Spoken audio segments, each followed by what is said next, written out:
걸어다니는 정치시사백과사전 디테일의 제왕 최민희 작가와 깨먹는 시간 우리 민희 하고 싶은 말 다 해 157회 방송 시작하겠습니다. 제 옆에는 최민희 작가님 나와 계십니다. 안녕하세요, 푸나님. 예, 이분이 한때는요 국회의원이셨고요. 현재 청와대 정책기획위원으로 있습니다만 본인은 작가란 이 호칭을 원하고 계십니다. 최민희 작가님. 네, 안녕하세요. 예. 반갑습니다. 예. 쉼없이 걸어 촛불을 만났다. 저 앞에 화면에 보시면은 여러분들 오른쪽에 있고요. 그 옆에는 저 책의 스피노프 조국 백서가 놓여 있고요. 자, 그리고 제 건너편에는 황희두 공식 직함만 불러드려 볼게요. 황희두 민주연구원 이사님 나오셨습니다. 네, 안녕하세요. 높다. 높죠. 엄청 높죠. 아닙니다. 곧 이사장 되세요. 이사장은 당대표죠. 아니, 네, 대표님. 그렇죠. 최근에 그래서 고별사하고 네, 왔습니다. 그리고 연구원장이 계세요. 네. 그러니까 앞으로는 원장도 하고 장차 이사장도 아니, 하세요. 그러니까 제가 이렇게 일부러 부르는 이유가 어제 방송에 제가 그랬어요. 우리 패널들도 뭐 이렇게 그냥 닉네임만 부를 게 아니라 평론가라고 부르자. 왜냐면 그 YTN 사람들이랑 뭐가 달라요? 우리끼리 그럼요. 부르면 되지. 아니, 기자라고 불러도 되고. 아니, 그럼요. 네. 뭐 별거 있어? 저는 오마이뉴스가 한 그 업적 중에 최근에 가장 중요한 건 조국 백서를 예. 그 자매 출판사에서 낸 거. 이게 네. 아주 잘한 거고. 오마이북. 네, 오마이북. 그다음에 더 잘한 거. 이거는 시민기자 제도를 최초로 대한민국에 도입한 게 오마이뉴스 오연호 대표입니다. 예, 예. 자, 그래서 황희두 우리 이사님께서 워낙 잘하셨다고 저번에 최민희 의원과 할 때 네. 정말 콜라보 좋다. 네. 막 전 세계 인연이 있었던 것 같은 그런 느낌이다 이렇게 반응이 와가지고 한 번 더 모셨습니다. 저는 영광입니다. 저분 같은 얼굴을 엄청 좋아해요. 그렇죠. 네, 그리고 과거에 우리 주변의 누군가의 첫사랑하고 똑같이 생겼어요. 맞아. 저의 첫사랑이 아니라 우리 주변 누군가의 그러니까 첫사랑. 현실판 조국이에요. 아니 큰일 나요. 저와는 어떻게 보면 조국 전 장관님은 전혀 다른 캐릭터여갖고 그분은 이제 엘리트. 저는 그 반대되는. 아니 조국 전 장관은 어쩐지 게임을 안 할 것 같아요. 그러니까 물어볼까요? 현실판 조국이라고. 현실판 조국. 조국은 내가 봤을 때 대한민국에 살 사람이 아니에요. 구름에 계시는 분이고 현실판 조국. 오케이. 영광입니다. 알겠습니다. 내가 원래 지향했던 사람 하나 있었는데 사실 많이 변질되긴 했는데요. 팟캐스트의 손석희가 되고 싶었던. 한참 손석희 이 앵커가 잘 나갈 때 근데 그거로 나중에 바꿨어요. 살짝 이렇게. 목표가 사라졌어. 팟캐스트의 손석희는 이미 달성한 것 같고요. 네, 알겠습니다. 자, 일단 조국 백서 현재 상황 좀 끊임없이 이야기를 하고 싶습니다. 예, 조국 백서 좀 여러분이 사랑을 해주셔야 될 것 같습니다. 저는 이런 말씀을 드리는 게 순전히 개인적인 이해관계 때문이고 김유진 이사가 하도 지금 걱정을 해서 저기 쉼없이 걸어 촛불을 만났다가 연내로 만부 나가는 게 목표세요. 김유진 이사의. 그런데 조금만 더 하면 만부 나가거든요. 예. 그러니까 이것 때문에 조국 백서를 얘기하는 처지다. 근데 조국 백서가 지금 한 3일 정도 교보문고에서 종합 1위였거든요. 예. 그리고 예스24는 이틀 1위였어요. 그 다음날 2위로 떨어지더니 7위로 떨어졌더군요. 이거 정말 굴욕 아닙니까? 저기 지금 방송 보고 계시는 분들께 제가 화 안 낼게요. 투표 좀 하겠습니다. 사실 아직 조국 백서 못 샀다 하시는 분들 1번 조용히 쳐주시면 까방권 한 잔씩 드릴게요. 지금쯤이면. 지금쯤이면. 나중에 들키면 큰일 나요, 여러분. 저도 이번에 안 그래도 이 25만 돌파를 해서 이 책으로 어떻게 좀 이벤트를 해볼까 지금 생각 중이거든요. 좀 구독자분들께 선물 좀 드리려고 제가 책을 사가지고. 어머나, 좋습니다. 거기 이왕이면 사인해서 작가들. 작가가 아니죠? 지금 필자. 우리가 마시고 있는 NK 타이버 있죠. 일본들 꽤 많네요, 저분들. 오늘은 봐드려요. 다음 주 똑같으시면 안 돼. 이제 NK 타이버 여기 회사가 코로나 치료제 동물 실험까지 성공했거든요. 그래요? 청와대 쪽에서도 지금 뭐 지켜보고 있는 회사 중에 하나인데 여기서 만드는 연구소가 노보셀 바이오라고 이제 암 연구하는 데인데 여기 대표님이 최근에 저한테 카톡 보내셔가지고 최민희 의원 책 20권 그리고 조국 백서 20권 사서 지금 오고 있어요. 그 책이 아마 내일은 도착할 것 같은데. 어머나 고맙습니다. 감사합니다. 여러분 기억하시기 바랍니다. 같은 타이보도 NK 타이보는 달라요.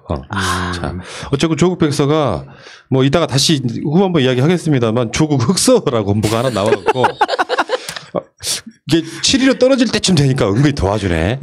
네. 네, 도와주고 있죠 지금. 조국 백서 나왔을 때는 사실은 별로 소개도 안 하고 어떻게 하면 사실 트집 잡을까 좀 이런 느낌이 있었는데 조국 흑서는 한 달 전에 예고 기사를 제가 하나 본 것 같고 책이 오늘 나왔죠. 근데 어제부터 일제히 막 예고 기사가 쏟아져 나오고 뭐 조선일보, 중앙일보 뭐 막 다루고 있습니다. 그래서 역시 유유상종이구나. 그러니까 내가 봤을 때 참 훌륭한 새끼들이에요. 네, 그 제목도 조국 백서 잡는 조국 흑서예요. 네. 어떤 제목은 고맙죠. 그러니까 얼마나 고마워요. 그러면 그 책을 보려면 저 책이 어떻길래를 봐야지. 그렇죠. 고맙다 이놈들아. 네. 어차피 그 시장에서 경쟁하면 근데 그 결과가 전 너무 궁금해요. 한참 시간 지났을 때 이 지금 5세 또 들어간 걸로 알고 있는데 5세 이미 찍어놨죠. 이미 찍어놨죠. 이렇게 볼 수 있는 거죠. 예를 들어서 기성 미디어하고 우리 같은 미디어들의 경쟁이 되는 거잖아요. 실제로 뭐 조선일보의 발행 부수가 200만 부라고 해도 실제로 조선일보에서 하는 유튜브 방송보다 우리 같은 방송이 더 사람들이 더 많이 봅니다. 이렇게 우리가 해보면 새로운 뉴미디어하고 기성미디어의 대결이 될 수도 있는 거예요. 이 책의 홍보력은 나는 그렇게 봅니다. 근데 사실 우리는 조국 장관에 대한 간절함이 세고 저쪽 사람들은 그냥 문재인 정부를 흔들기 위한 용도로 조국을 흔들었기 때문에 내가 봤을 때 책을 많은 사람들이 살 가능성은 저는 없다고 분석이 되거든요. 그러니까 서로 간절함이 다른 거예요. 저는 분명히 뭐 한 5배, 10배 이상일 거로 보는데.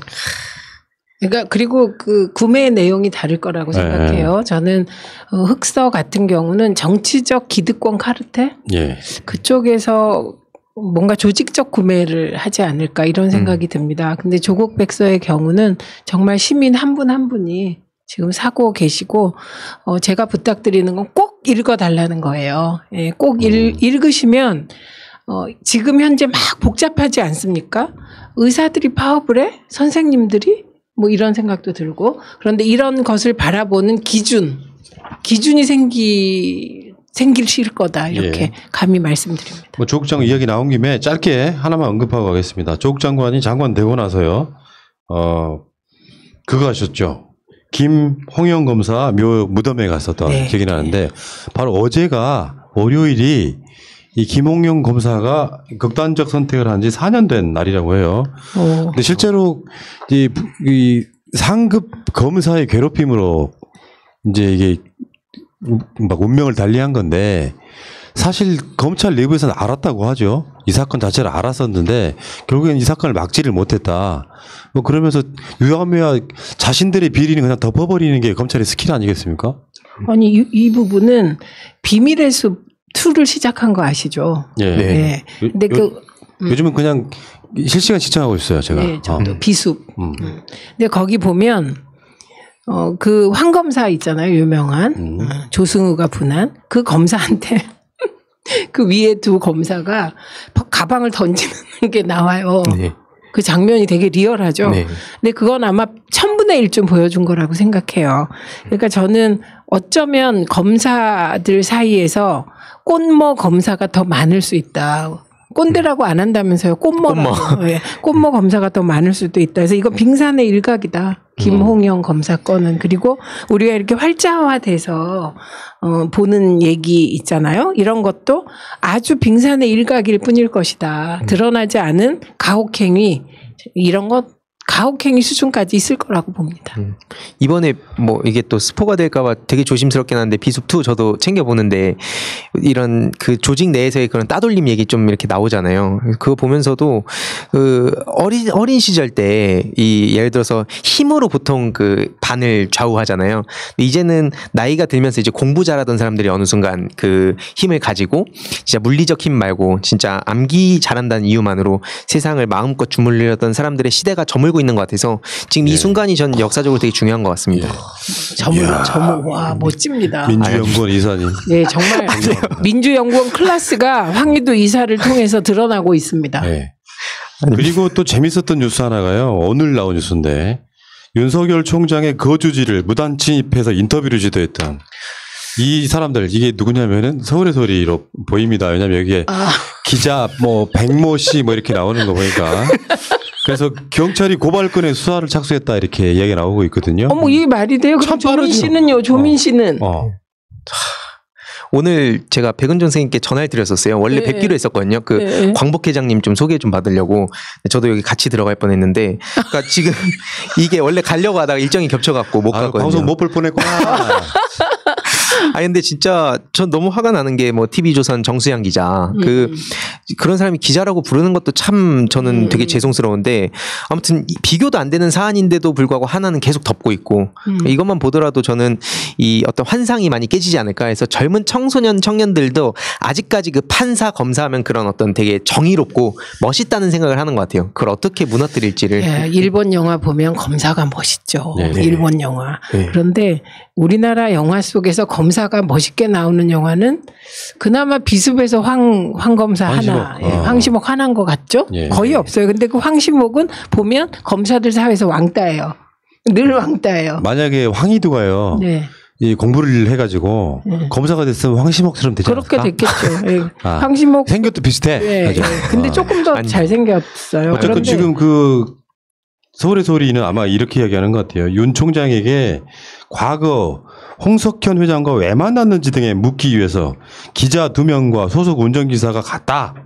그 주차장에 기다리고 있다가 윤석열을 만났고 질문을 했는데 황당하다는 표정으로 대답 안 하고 차를 타고 갔다 이랬다는 거예요. 취재는 하셨네. 네, 네.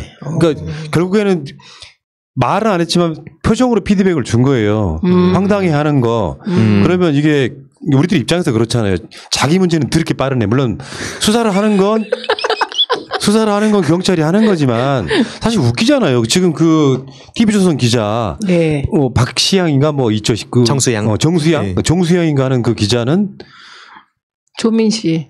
그러니까 조민 씨 집 앞에 들어와서 초인종까지 눌렀던 네. 그 상황하고 이런 경우에는 제가 봤을 때는 윤석열이 어떻게 해야 되냐면요. 괜찮다. 그렇죠. 수사하지 말라고 이렇게 해야 되는데 윤석열이 피해자처럼 하면 경찰 입장에 당연히 수사를 하죠. 아니 윤석열 총장은 대한민국의 성역이세요. 네. 윤석열 총장이 진노하면 언론사들이 사과를 하는데요. 네. 한겨레가 일면에서 사과했잖아요. 윤석열 총장에게 있을 수 없는 일이에요. 저는 KBS가 한동훈 검사에 대해서 사과하는 걸 보고 야 대한민국 권력이 언제 이렇게 2명의 검사에게 이동했냐 이래서 참담함을 느끼지 못했는데 이 비슷한 얘기 많이 있어요. 심지어 그 민주당 그 KBS 기자 취재 사건 있잖아요. 네. 그 벽치기 그 사건 이제 생각났어. 예, 그런 게 한두 개냐고요. 네. 그래서 지금 이 정도가 그러니까 이건 이런 거예요. 그때 녹음기 숨겨서 네, 그 도청까지 했잖아요. 네, 도청 사건 그리고 이 벽치기라서 기대는 거 뭐 별의별 거 다 있어요. 그리고 뭐 문 앞에서 뭐 하염없이 기다리는 거 그래서 그 유명한 짜장면인지 한식인지 시켜 먹었다 그 사건 다 똑같은 거거든요. 그러니까 네. 기자들이 해야 될 특정이요. 네. 벽치기에서 들은 소리를 내는 게 아니고 사실 민주당 최고위원회에서 나온 결과물을 발표한 그대로 받아 쓰면 돼요. 네. 진짜 중요한 건 심층 취재 같은 거지. 서울의 소리가 났지. 그러니까 이 부분에 대해서 이렇게 신속하게 조사를 하고 수사를 하고 이거는 윤석열 총장의 심기를 거슬렸기 때문이라고 봅니다.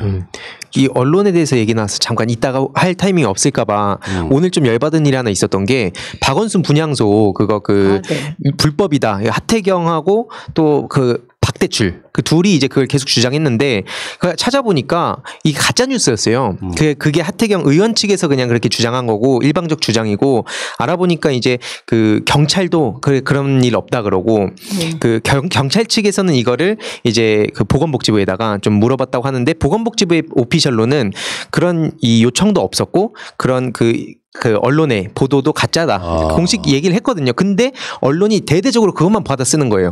너무 열받더라고요. 두 가지 받아 쓰고 있죠. 지금 그 광화문과 사랑제일교회 전광훈 파동을 어떻게든 물타기하기 위해서 두 개의 코드가 계속 쓰이고 있어요. 지금 얘기한 박원순 전 시장 추모 집회, 추모식, 네. 추도식을 이게 방역법 위반이다. 네. 감염병법 위반이다. 이거 하나 있고 다른 하나는 민주노총.